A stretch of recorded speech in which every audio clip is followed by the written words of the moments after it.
Para quem não conhece, isso que vocês estão vendo nesse bebê aqui atrás não é um simples espasmo ou um reflexo de Moro.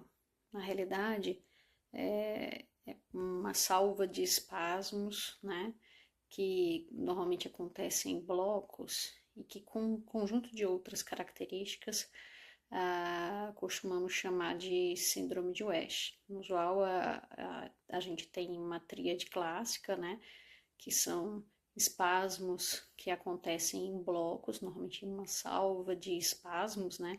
Você pode ter 3, 4 ou mais salvas, e que cada salva dessa, cada bloco desse, podem acontecer de 2, 3 até 30 espasmos por vez.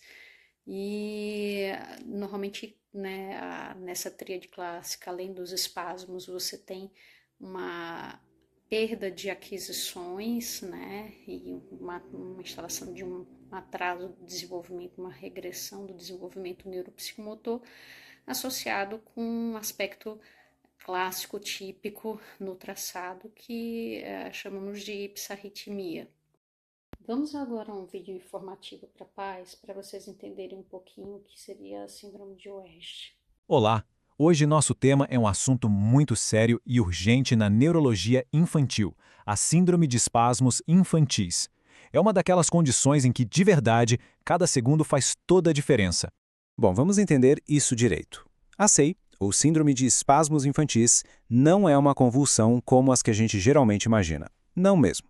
É um evento neurológico bem específico, muito grave e que exige uma ação imediata. E essa frase aqui do Dr. W.D. Shields resume tudo de forma perfeita, né? Pequenas crises, grandes consequências. Porque, embora os espasmos em si sejam super rápidos, o impacto que eles podem ter no desenvolvimento de uma criança, esse é gigante. E não é exagero não. Não é só uma condição para ficar de olho. Os especialistas, nas diretrizes médicas, classificam a SEI como uma emergência neurológica, onde cada momento realmente importa. O princípio básico, que é um consenso mundial entre os especialistas, é bem claro. O tempo que se leva entre o comecinho dos espasmos e o início de um tratamento que funcione de verdade está diretamente ligado a melhores chances de desenvolvimento para a criança. É uma verdadeira corrida contra o tempo. Tá, mas como é que os médicos diagnosticam essa emergência? Eles ficam atentos a uma combinação bem específica de sinais. E aqui está um ponto fundamental. O diagnóstico é fechado, claro, com a observação dos espasmos e com a análise da atividade cerebral pelo EEG. Mas, e isso é crucial, o tratamento tem que começar imediatamente. Mesmo que o EEG não mostre aquele padrão de livro, o clássico, não dá para esperar o resultado perfeito para agir.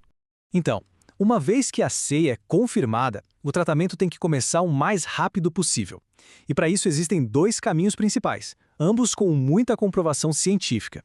Basicamente, existem duas armas principais contra a SEI. De um lado, a terapia hormonal. Do outro, a vigabatrina. As duas são muito eficazes, mas a escolha entre uma e outra vai depender muito do caso específico de cada bebê. E aqui a gente vê a medicina de precisão em ação. Se a causa dos espasmos for uma condição chamada complexo de esclerose tuberosa, ou CT, aí não tem dúvida. As diretrizes são unânimes e apontam a vigabatrina como a primeiríssima escolha de tratamento. Esse número, 72%, é bem impactante. Ele vem de um grande estudo internacional, o ICIS, que descobriu algo muito interessante. Combinar terapia hormonal com a vigabatrina parou os espasmos em 72% dos bebês em poucas semanas. Se usassem só os hormônios, esse número caía para 57%. E olha só, esse processo todo não é feito no escuro, de forma aleatória. Existe um protocolo bem claro, todo baseado em evidências, para encontrar o tratamento mais eficaz o mais rápido possível. Mas e se os espasmos não pararem com essa primeira tentativa de tratamento? Bom, não é o fim da linha. Existem outros caminhos a seguir. As próprias diretrizes médicas já traçam um mapa claro para os próximos passos. Ou seja, sempre existem outras opções a serem exploradas se a primeira não funcionar como esperado. Então, depois de olhar para todas essas evidências, qual é a mensagem mais importante que fica? Aquela que a gente precisa guardar. Essa linha do tempo aqui não é só para contar dias no calendário, né? Ela representa, na verdade, uma janela de oportunidade. Uma janela crítica para proteger um cérebro que está em pleno desenvolvimento.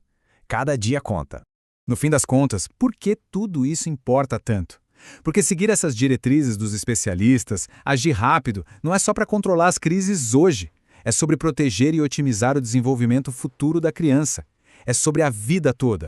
E essa é a pergunta que move toda a urgência por trás de cada recomendação. É o que nos lembra que, no caso da síndrome de espasmos infantis, tempo é cérebro. Gostou do conteúdo? Curta, se inscreva no canal e compartilhe.